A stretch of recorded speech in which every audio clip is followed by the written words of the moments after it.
हम और आप एक गुफा में बैठे थे। अच्छा। ठीक है। और आप कहीं से आए थे, मेरी वहां पे पूजा चालू थी। आप आए, फिर कुछ घटना ऐसी बनी कि फिर मुझे लगा कि आप बहुत ही ज्ञानी हैं, और मुझे अब जिंदगी के अंदर भगवान के माता के दर्शन करने हैं। ठीक हम्म। है, तो आपने पहले मुझे बोल दिया कि ये पॉसिबल नहीं है, तुमने इतने पाप किए, पॉसिबल नहीं है।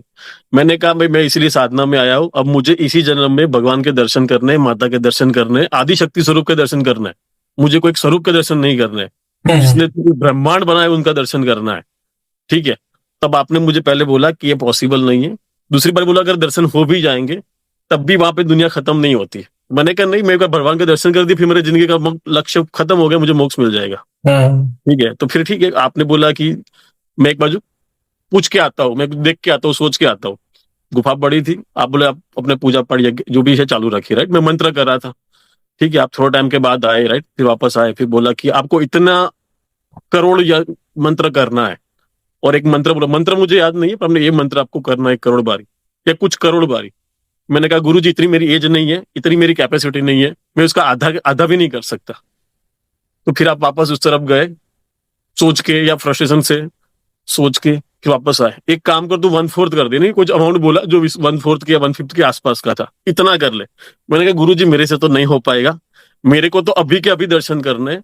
और मैंने बहुत साल पहले भी दिए, और अभी मैं काफी टाइम से कर रहा हूँ, और मैं अब जिंदगी में थक चुका हूँ मंत्र जाप से। मुझे कोई शॉर्टकट बताइए कि मुझे तुरंत दर्शन करने, मेरे पास धैर्य नहीं है और ना ही हम्म। मेरे में इतनी सामर्थ्य है। ठीक है। तो आपने कहा ओके, मैं अपने गुरु जी से आदेश लेके आता हूँ, तू जाप कर। और अब मैं जल्दी आऊंगा। मैंने कहा आप नहीं आए तो बोला नहीं आया तो करते रहना, तेरे पास वैसे भी ऑप्शन नहीं है। ठीक है, तो मुझे नहीं लगता कोई रास्ता निकलेगा, तो मैं आपके पैर पकड़ लेता हूँ कि आप कैसे भी के रास्ता निकालिए, आप कर सकते हैं। ठीक है। फिर मैंने आपको पूछा कि आपने दर्शन किए हुए हैं? तो बोले कि वो स्वरूप के मैंने भी दर्शन नहीं किए, तो मेरा वो लक्ष्य नहीं है। तो मैं आपको कहता हूँ कि आपके लक्ष्य क्यों नहीं है? तो बोला कि सबका लक्ष्य अलग होता है बेटा, अब मेरा लक्ष्य ये है, मुझे समाज कल्याण, लोक कल्याण करना है। ठीक है।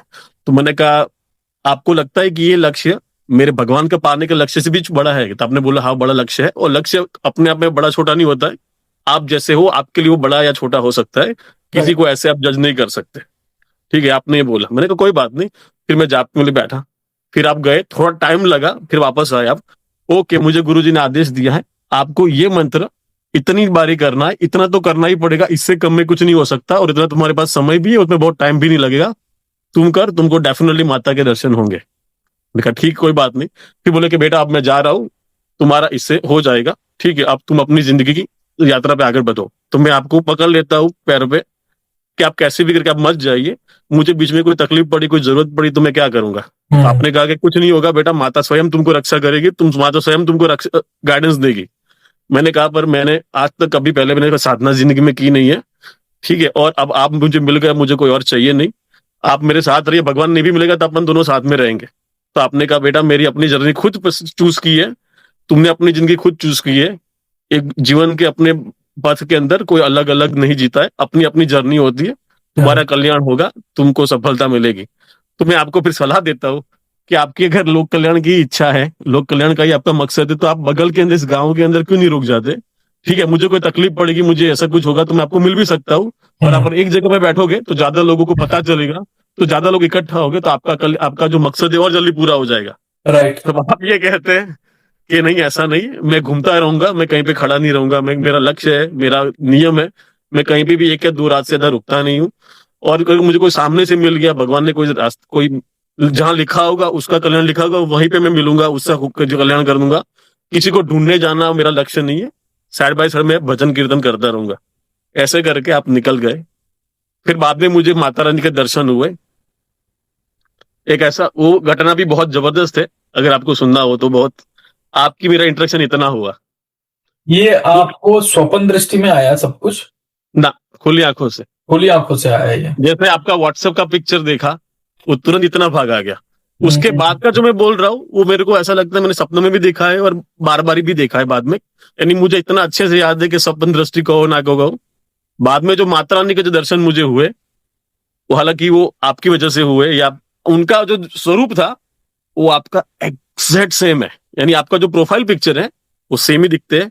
आप ऊपर खुले रहते थे, और नीचे एक व्हाइट कलर का ऐसा कुछ, या क्रीमी कलर का हाँ, जिसमें सिलाई नहीं होती ऐसा, पर अलग स्टाइल से पहनते थे, धोती टाइप का, पर धोती नहीं थी, कुछ अलग तरह का था।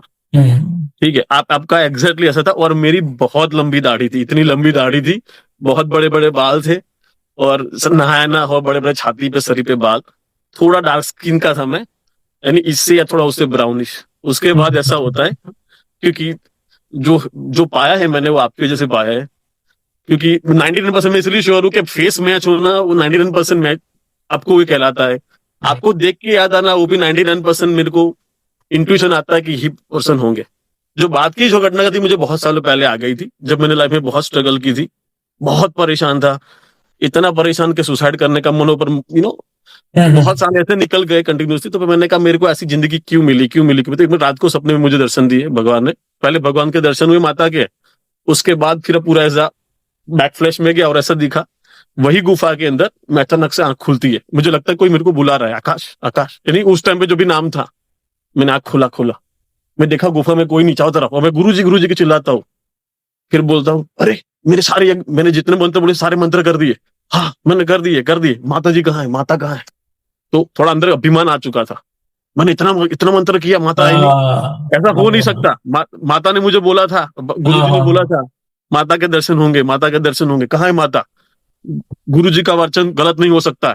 गुरु जी आपका वचन कैसे गलत हो गया? माता स्वयं आ नहीं रही है, ये विधि का विधान का पलटवार हुआ।